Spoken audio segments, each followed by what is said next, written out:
Now we are on step 3. 3 gives you all the parts and how they will go together, and 4 is the diagram of it finished. So we will need all of those parts. I'm going to use a toothpick for this one. We're going to take the dowel and stick it into this hole. So I'm putting some glue into the hole. It's a little easier to put it into the hole than it is to put it on the dowel. So we'll put this into this hole, and it only goes, oops, it went too far. So I'm going to take another piece and push it back out, because I have to have it in both this hole and the hole in the base.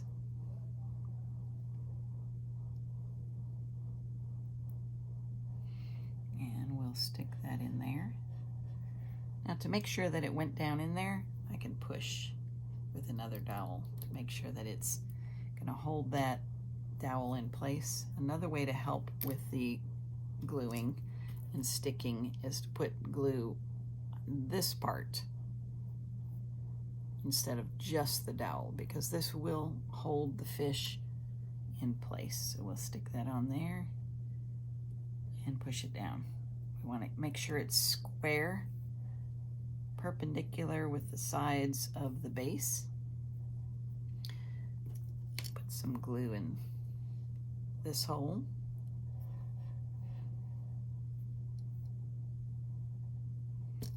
And some on this base.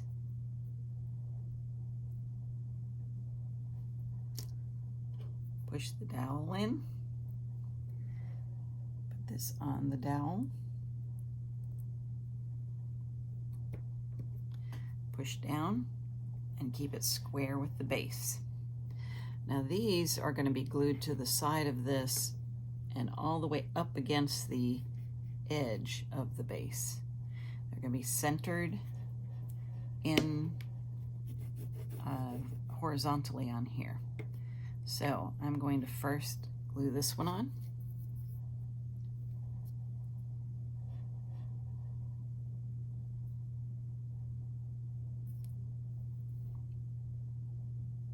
I'll put glue on here and on the bottom. And you want to make sure that the holes are closer to the top than the bottom. So we want to glue the bottom, put the holes up higher. And they're going to go there. One on each side.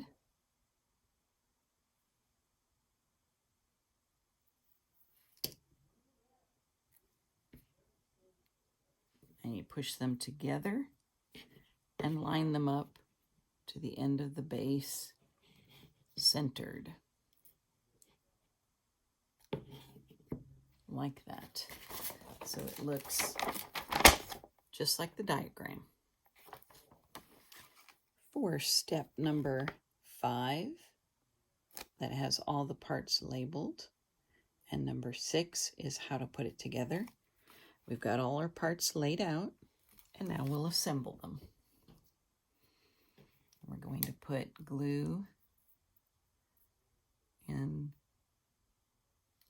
this hole and stick a dowel in it. If it goes past, you just push it back. You want to kind of rotate it so it gets glue all over. You can set that aside for a minute. We're going to put, and you'll see there's a G, so that means glue both sides. Glue both sides. So we've got to put glue inside this little, kind of like a washer. It's going to go through there, and it will have some glue on it, but maybe not enough to go through the next piece. So we'll put a little bit more. And it is going to be glued to, this is the dowel that go through this hole. And then we'll make the crank for this is a crankshaft, and this will be the other part of the crank. So we'll put a little bit of glue in this hole. Stick that little dowel rod through. If it comes too far, you just push it back. It also says to put glue between both of these pieces. So we'll put glue in this hole.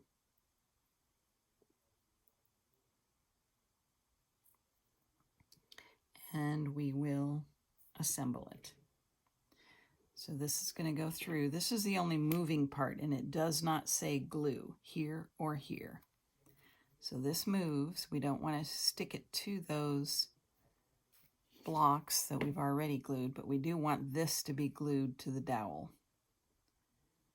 And we want this to be glued. So we're going to need a little bit more glue on this one. So we want to put glue in here and stick it on. And you just want to push till it comes to the end of the dowel. This should be able to move, like so. We're going to set that aside to dry, and it should look like that.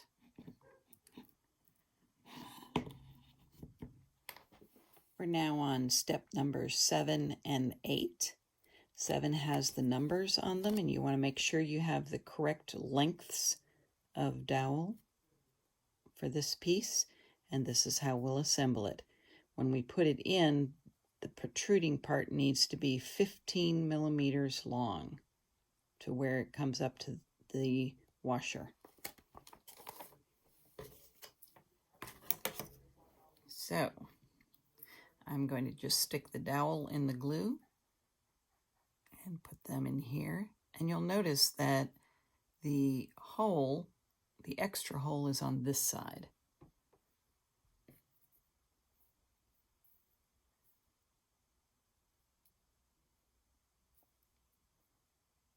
And I'm pushing these in until they line up on this side. This one will go in the base.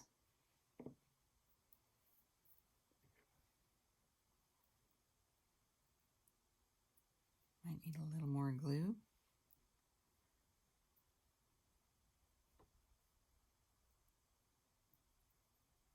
And you can clean up any extra glue with your finger.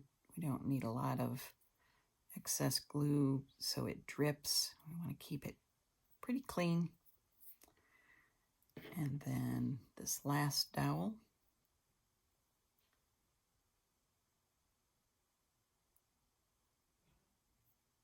Goes in here. And then this piece, I'm going to stick the glue inside of it. I'm going to push it on. Oops, it looks like I'm going to have to put the glue on the dowel once I get it on here. You want to turn it so that it gets enough glue all over on the inside of that little nut or washer. And then you want to double check that it is at 15 millimeters. So I'm going to scoot it up just a little bit. So now you can see it is at 15 millimeters from the end of the dowel to the washer. And we'll set that aside to dry. We are ready for step 9 and 10.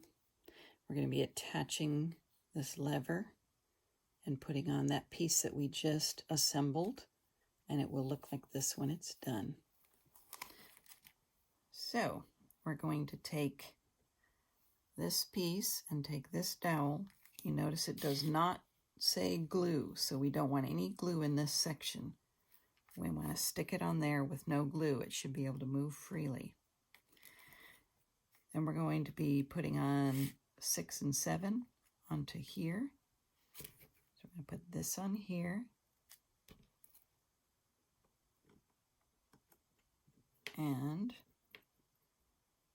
onto here. And then it says glue these little washers in place.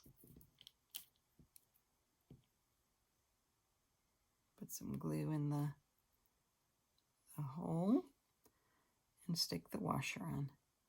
There will be a little bit of space between them. That's okay. That's so that it will move freely when we turn the crank. Put glue in that washer and stick it on there. Just push it up just to the end and let it dry so it looks like that. Now we're ready to assemble this part. Step number 11, we're going to put all those pieces together and then stick it into the base.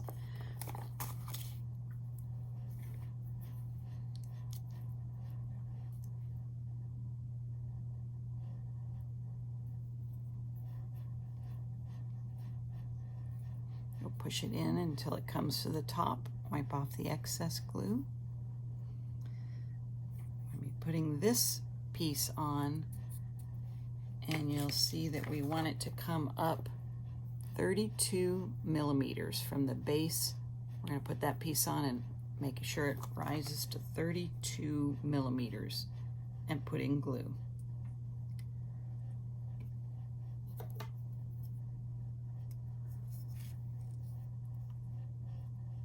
So about there.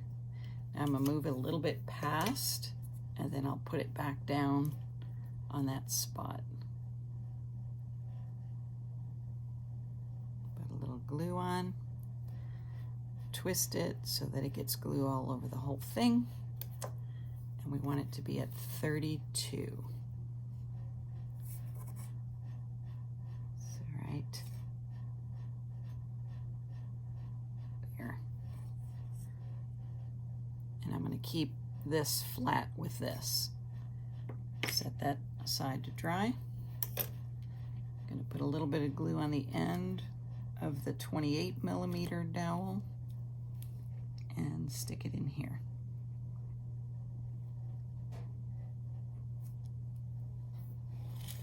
Now we are ready to assemble the fish. We'll be putting this piece on in that hole and setting the fish on top. We might need to let it dry for just a minute before we assemble. This last part requires no glue. Step number 12, we're assembling and putting on the fish. So this dowel goes in this hole and between these two other dowels, and it should move freely. No glue. And then the fish sets snugly on that square. Again, you don't need any glue. And then you can turn the crank. The crankshaft moves this other piece, which then in turn moves these pieces and creates the swimming motion. Now, if you would like to add fish skins, you can just remove the fish from the stand and choose between the skins that were offered in the box. Now, one caution, when you take these off of here and stick them on here, do it once. If you take them off and put them back on again, they get less and less sticky and they won't stay in place. So remove them, remove that little hole for the eye. Line it up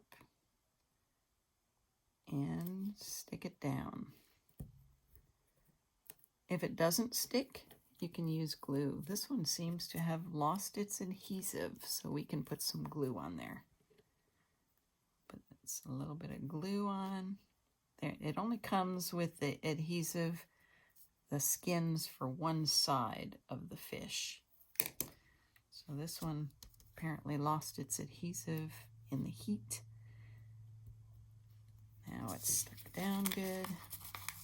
See, yeah, all of these pieces lost their adhesive, but that's okay. We're going to problem solve. We'll put a little bit of glue down Make sure you go all the way to the edges so that it will stick all the way to the edges, but don't go in the cracks because we don't want it to prevent the movement.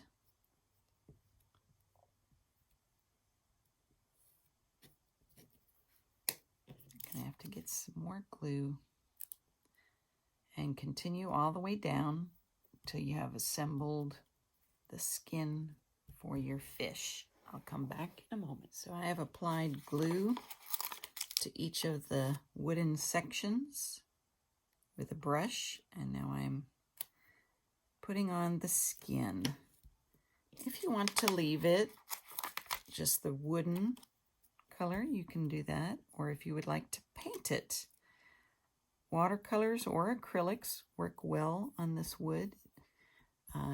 So do Sharpie markers, probably even watercolor markers. Now you might get a little bit of bleed, so you might want to test it on these pieces that are scrap before you do it on your real fish. And that way you don't have to be concerned about messing it up.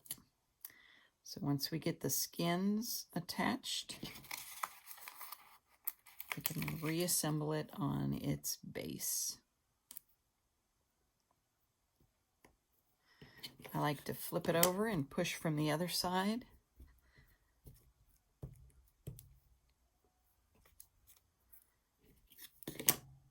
And it looks like it's going to stick well. So we will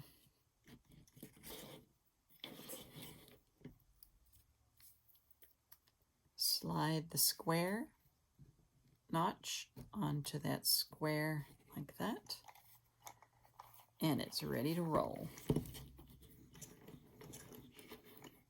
It's hard to turn it sideways to see the movement. It has to go straight up and down, but you can see the nice swishy movement that it makes.